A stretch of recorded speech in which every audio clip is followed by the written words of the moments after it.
Jadi ada pasangan suami istri yang pengen banget punya keluarga besar sampai-sampai mereka itu beranak pinak dan juga mengadopsi yang total jumlah anaknya mencapai 16 orang.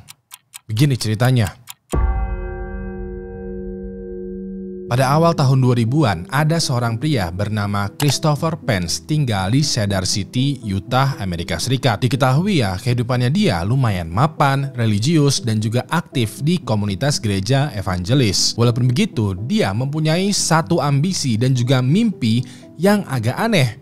Christopher ingin punya banyak anak. Maksud dari banyak anak ini bukanlah 2, 3, atau bahkan 4. Enggak cuy, dia beneran pengen punya banyak banget anak, kayak banyak banget deh. Nah, kebetulan nih ya, Christopher bertemu dengan seorang wanita yang sefrekuensi dengan dia, yang taat beragama, yang hidupnya mapan, dan juga yang pengen punya banyak banget anak. Wanitanya ini bernama Michelle, dan gak lama setelah mereka kenalan, mereka langsung pacaran, menikah, bulan madu, dan bener banget, Michelle langsung hamil. Pada tahun tersebut ya, lahir nih anak pertama mereka. Dan gak lama setelah lahiran, bener banget, Michelle langsung hamil lagi. Dan lagi, dan lagi-lagi, dan lagi-lagi, dan lagi. Bahkan ya, kalau gue persingkat, pada tahun 2017, jumlah anaknya Christopher dan Michelle itu udah mencapai 10 orang. Nah, kalau lu berpikiran 10 orang itu udah cukup sangat banyak ya, well, buat Christopher dan Michelle, enggak cuy, pada suatu hari pada saat keluarga besar Christopher dan Michelle lagi road trip, lagi jalan-jalan, mereka melihat forum gitu di internet tentang komunitas keluarga homeschooling. Pas ini mereka menemukan ada sebuah keluarga yang bernama keluarga Cordero yang lagi kepentok masalah rumah tangga dan ingin menitipkan ke-6 anaknya untuk sementara. Membaca postingan ini, Christopher dan Michelle kegirangan karena mereka berpikiran, leh uga cuy. Ya udah deh, Christopher dan Michelle langsung tuh DM keluarga Cordero, bilang kalau mereka mau nih dititipin 6 orang anak. Mereka berdua bahkan bela-belain nyetir 24 jam dari Washington menuju ke Massachusetts buat jemput 6 orang anak keluarga Cordero. Sesampainya di sana,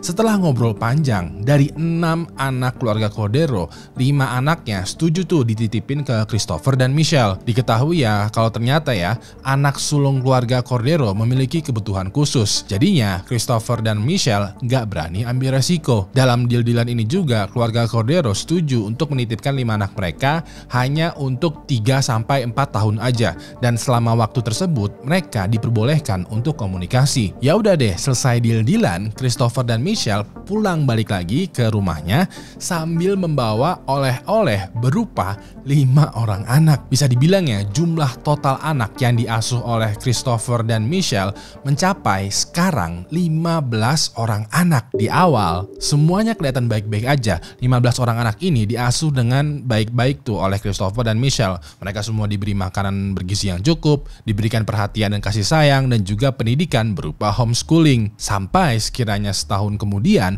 Christopher sadar kalau rumah yang mereka tempatin, rumah yang memiliki 4 kamar dengan 15 orang anak plus suami istri, udah nggak cukup lagi. Ya udah deh, pada sekitaran tahun 2019 mereka semua pindah ke Texas, ke rumah yang lebih besar. Dan gak cuma itu aja, Christopher meresmikan tuh lewat pengadilan untuk mengadopsi 5 orang anak keluarga Cordero. Dengan ini Christopher dan Michelle resmi mempunyai 15 orang anak. Walaupun begitu, Christopher mulai notice kalau ada hal yang aneh nih. Jadi pada saat mereka mengadopsi 5 orang anak keluarga Cordero, ternyata ya keluarga Cordero malah melahirkan 2 orang anak lagi. Kayak 5 orang baru dilepas nih. Katanya mereka kan kerepotan tuh ngurus 5 orang anak. Kok sekarang malah nambah 2. Selain itu juga, pada saat keluarga besarnya Christopher pindah ke Texas, keluarganya Cordero ternyata juga ikutan pindah ke Texas dan tinggalnya itu di sebuah rumah yang dekat dengan keluarganya Christopher. Pas mereka tinggal di satu lingkungan, keluarga Cordero sering banget nih main ke rumah Christopher, menghubungi lewat telepon, bahkan juga ikut campur ngurusin anak-anaknya. Christopher risih dong, kayak Cuy, lu kan udah ngasih anak lo ke gue. Kenapa lo sekarang malah kayak pengen ambil lagi? Ya udah deh, dikarenakan ada banyak drama di antara dua keluarga ini, keluarga Christopher pindah lagi nih ke Utah, Amerika Serikat. Di sana, Christopher merasa adem ayem karena gak ada tuh gangguan dari keluarga Cordero yang iseng ikut campur ngurusin keluarga orang lain. Dan dikarenakan udah adem ayem, Christopher dan Michelle benar banget melahirkan lagi satu orang anak. Bisa dibilang jumlah total keseluruhan anak yang diasuh oleh Christopher dan Michelle sekarang berjumlah 16 orang. Walaupun begitu, walaupun Christopher dan Michelle udah pindah lagi, keluarga Cordero berusaha tuh untuk ngikutin mereka. Kalau pemikiran dari sisi keluarga Cordero adalah walaupun mereka telah menyerahkan hak asuh 5 orang anak kepada Christopher dan Michelle, mereka masih inginlah sering-sering menengok 5 orang anaknya. Mereka nggak pengen putus kontak, mereka ingin terlibat. Dan mereka masih ingin terus berhubungan. Tapi niatnya keluarga Cordero selalu aja dihalangin. Entah Christopher yang gak kasih izin, entah itu diributin lah sama Christopher. Pokoknya Christopher tuh gak mau keluarga Cordero muncul, bahkan juga ikut campur. Di sisi lain, keluarga Cordero tetap ngotot kalau mereka ingin ikut campur. Dan karena selalu dihalangin, mereka jadinya main agak curang nih. Mereka mainnya lewat jalur belakang. Di beberapa kali ya, keluarga Cordero menelpon tuh dinas sosial menuduh Christopher melakukan KDRT, mengabaikan kesejahteraan anak-anaknya, bahkan menuduh keluarga Christopher bukanlah keluarga yang baik-baik. Christopher mau nggak mau jadinya diselidikin tuh, dan surprise seluruh tuduhan tadi itu tidak terbukti. Ternyata ya Christopher dan juga Michelle surprise beneran bisa dan sanggup merawat 16 orang anak dengan baik. Walaupun begitu, keluarga Cordero tidak menyerah. Mereka terus-terusan tuh membuat laporan ke dinas sosial dan juga polisi, menuduh keluarga Christopher dan juga Michelle itu tidak sebaik yang orang kira. Christopher jadinya risih dong, karena dia jadinya berkali-kali juga diselidikin. Dia juga takutnya nih keluarga besar yang dia buat selama ini, yang dia bangun, tiba-tiba aja hancur gara-gara keluarga Cordero. Dan gara-gara inilah Christopher akhirnya mulai nekat. Jadi pada satu malam di bulan Juli tahun 2021, Christopher diam-diam membuka dark web. Dark web, buat yang belum tahu, adalah sisi gelap di dunia internet, di mana banyak banget tuh aktivitas ilegal seperti jual beli obat terlarang, jual beli senjata, dan lain sebagainya. Pas ini Christopher buka dark web nih karena dia ingin meng-hire seorang hitman atau penghabis bayaran untuk menghabisi keluarga Cordero. Waktu itu Christopher kayak menawarkan Bitcoin senilai $16.000 atau senilai 256 juta rupiah untuk menghabisi keluarga Cordero. Dan surprise, hitman-nya menyetujui deal-dealan ini.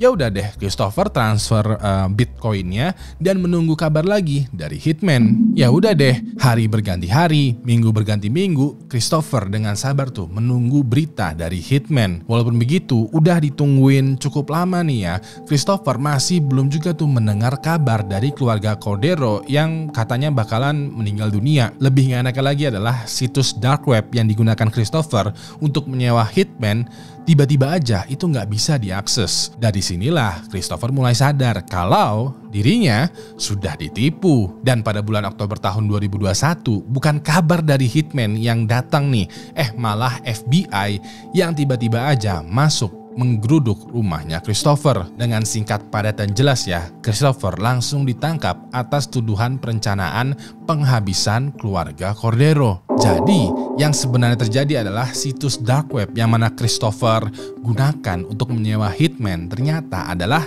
situs penipuan. Situs penipuan ini diketahui beroperasi di entah berantah. Katanya sih di Romania ya. Dan modus operandinya adalah menipu orang-orang yang gelap mata yang ingin menyewa hitman untuk menghabisi seseorang. Situs ini bakalan meminta bayaran, dan begitu bayarannya mereka terima ya, mereka bakalan kabur begitu aja. Udah, bener-bener scam. Nah, sialnya buat Christopher adalah ada nih seorang hacker yang membongkar situs hitman ini dan melaporkan transaksi yang baru aja Christopher buat ke FBI. Dan ya udah deh, FBI langsung bergerak karena apa yang Christopher lakukan sebenarnya adalah tindakan kriminal, yaitu perencanaan penghabisan. Christopher pun pada akhirnya ditangkap, dikasuskan, dan mendapati hukuman 7 tahun penjara.